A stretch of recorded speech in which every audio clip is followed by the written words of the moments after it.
Salut les cinéphages, c'est Merege, et aujourd'hui, une grosse claque dans la tête en provenance du Japon.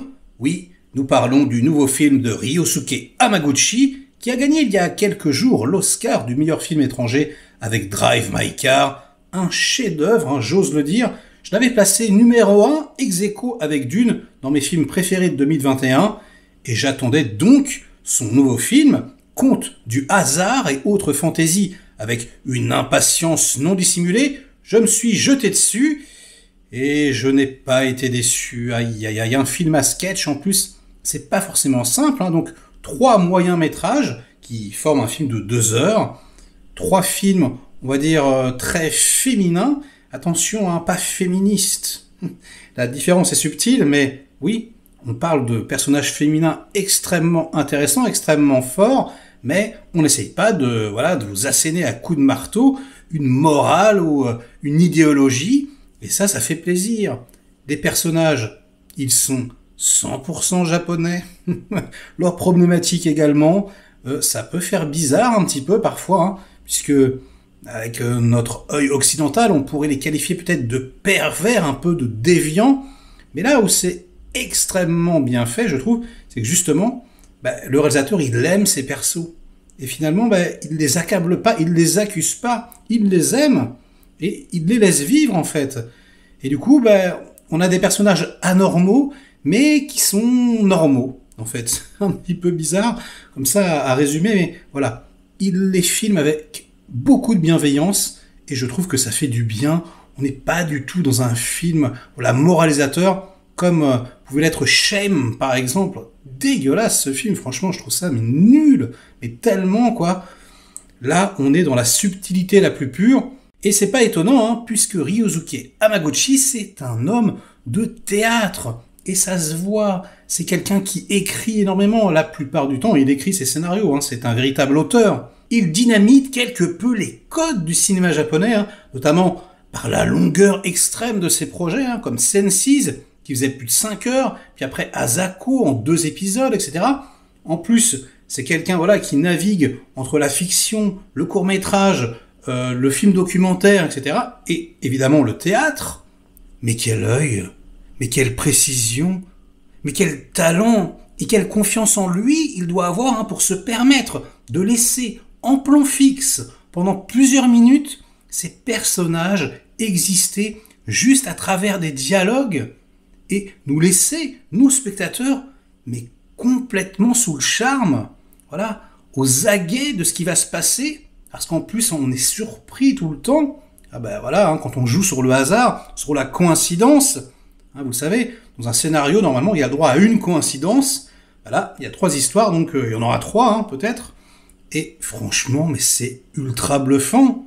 Alors, il se revendique d'Éric Rohmer, c'est lui qui le dit. Du coup, le titre du film fait référence au film de Rohmer, Conte des 4 saisons. Et oui, ça se voit que c'est un putain de théâtreux. Et moi, ça me fait plaisir.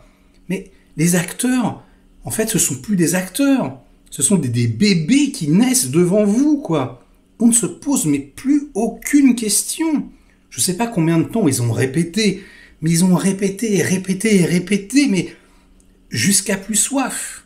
C'est-à-dire que non seulement les dialogues sont merveilleux, les histoires, nous sidèrent quelque part, par la direction qu'elles prennent, etc.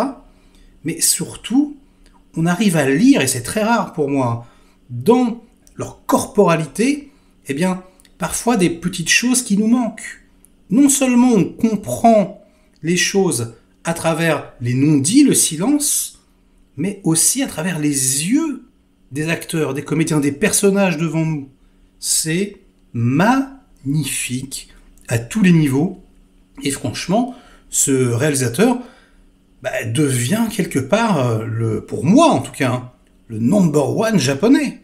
Moi, vous me connaissez, j'adore le cinéma asiatique, mais en général, je suis quand même beaucoup plus cinéma hongkongais, chinois et cinéma coréen.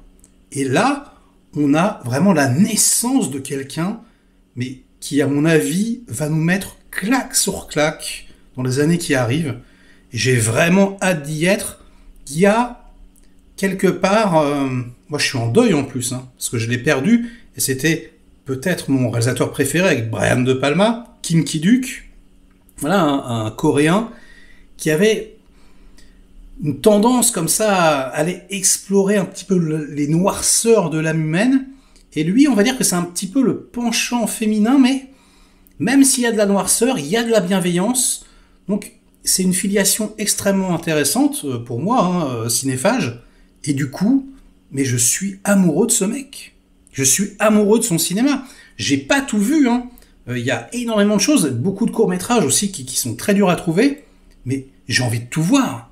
J'ai envie de tout dévorer. Et même si a priori c'est pas forcément votre type de cinéma, si vous préférez les blockbusters hollywoodiens, un peu comme moi finalement, mais laissez-lui une chance. Parce que quand le film d'auteur rime comme ça, avec flamboyance, ça va vous exploser au visage, vous allez vous prendre une déflagration intense si vous rentrez dedans. C'est pas sûr, hein, mais vraiment, essayez.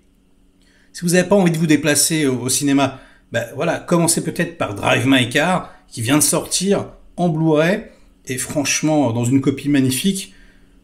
Si vous aimez pas Drive My Car, vous n'aimerez pas celui-là, hein, je pense. Mais voilà, c'est vraiment un réalisateur, un auteur, un scénariste à découvrir de toute urgence. Voilà, le nouveau fils prodigue du Japon. Donc merci pour ça. Merci pour cette claque aller-retour. Vraiment, c'est magnifique. Donc, je vais pas vous raconter spécifiquement l'histoire. Si vous voulez, vous pouvez aller voir les résumés. Hein, mais voilà, ça se déguste. Et moins vous en serez, plus vous serez surpris. Et donc, plus vous serez charmé. Vraiment, j'ai trouvé ça merveilleux, magnifique. Directement dans mon top 2022, là. Putain, ça fait vraiment du bien. Donc, voilà. Ce sera tout pour cette critique. Likez-la si elle vous a intéressé, délikez-la sinon, inondez-moi de commentaires comme d'habitude pour faire marcher le petit robot YouTube, et nous on se retrouve très vite pour de prochaines aventures. Ciao!